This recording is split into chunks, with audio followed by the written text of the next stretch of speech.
Cyber ആക്രമണങ്ങളിൽ വൈകാരികവും ശക്തവുമായ പ്രതികരണവുമായി നടി ആക്രമിക്കപ്പെട്ട കേസിലെ അതിജീവിത. തനിക്കെതിരെ അതിക്രമമുണ്ടായപ്പോൾ പോലീസിൽ പരാതിപ്പെട്ടതാണ് താൻ ചെയ്ത തെറ്റെന്നാണ് സമൂഹമാധ്യമ പോസ്റ്റ്.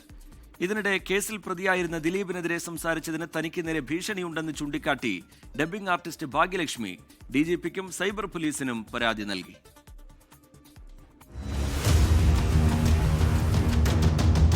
നടിയെ ആക്രമിച്ച കേസിലെ വിധിക്ക് ശേഷം ഇത് രണ്ടാം തവണയാണ് വൈകാരികവും ശക്തവുമായ നിലപാടുമായി അതിജീവിത രംഗത്തു വരുന്നത്. അതിക്രമമുണ്ടായപ്പോൾ പോലീസിൽ പരാതിപ്പെട്ടതാണ് താൻ ചെയ്ത തെറ്റെന്നാണ് സമൂഹമാധ്യമത്തിലെ വൈകാരിക കുറിപ്പ്. കേസിൽ 20 വർഷം കഠിന തടവിന് വിധിക്കപ്പെട്ട മാർട്ടിൻ ആന്റണി പുറത്തുവിട്ട വിവാദ വീഡിയോയിൽ മറുപടി നൽകിയാണ് അതിജീവിതയുടെ പ്രതികരണം. ഇത്തരം വൈകൃതങ്ങൾ പ്രചരിപ്പിക്കുന്നവർക്ക് ഈ അവസ്ഥ വരാതിരിക്കട്ടെ.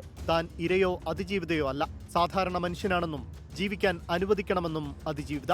ഇതിനിടെ തനിക്ക് നേരെ ഭീഷണിയെന്നാരോപിച്ച് ഡബ്ബിംഗ് ആർട്ടിസ്റ്റും ചലച്ചിത്ര പ്രവർത്തകയുമായ ഭാഗ്യലക്ഷ്മി രംഗത്തെത്തി. കോള് വന്നപ്പോൾ എടുത്ത ഉടനെ ഇങ്ങനെ പല്ല് കടിച്ച് പിടിച്ച് ഇങ്ങനെ വളരെ കേട്ടാൽ അറയ്ക്കുന്ന തെറിയാണ് ഇങ്ങനെ പറഞ്ഞുകൊണ്ടിരുന്നത്. നീ ഇനിയും ദിലീപേട്ടനെതിരെ പറയുവോടി എന്ന് ചോദിച്ചു. ഞാൻ പറഞ്ഞു ഞാൻ പറയും. അപ്പം നിന്റെ മുഖത്ത് ആസിഡ് ഒഴിച്ചാൽ നീ എന്ത് ചെയ്യും?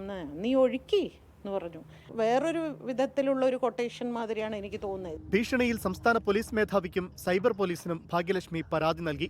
അതേസമയം ദിലീപ് ഉൾപ്പെടെ 4 പേരെ വെറുതെ വിട്ട വിധിയിൽ ഉടൻ അപ്പീൽ നൽകുമെന്ന് കേസിലെ special public prosecutor advocate V Achyukumar പറഞ്ഞു. 24 കൊച്ചി.